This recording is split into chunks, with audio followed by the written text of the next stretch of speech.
What is a muscadine grape?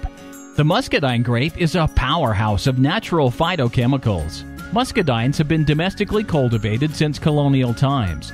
The book Muscadine Medicine says that muscadines are more American than apple pie because they were growing before Johnny Appleseed came around. Unlike European vinifera grapes, the muscadine is well adapted to native warm and humid climates. Muscadines need fewer chilling hours than better-known varieties, and they thrive on summer heat. Muscadines grow naturally from Delaware down to Florida and across the southeast to Texas, and as far north as southern Illinois. The color of ripe muscadines ranges from purple, red, black, and bronze. However, many wild varieties stay green through maturity.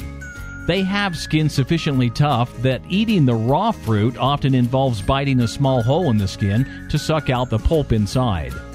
Muscadines are not only eaten fresh, but are also used in making wine, juice, and jelly.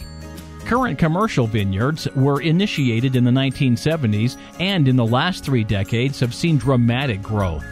According to Muscadine Medicine, more vineyards are being planted yearly because of the success of this fruit in traditional cotton tobacco lands that were hit hard by the boll weevil and anti-tobacco legislation.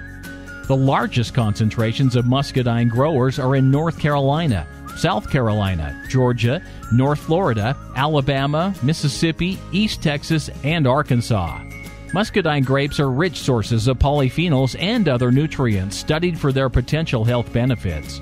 This unique grape has seen an explosion of clinical research on it over the last decade, showing significant preventative effects in the laboratory.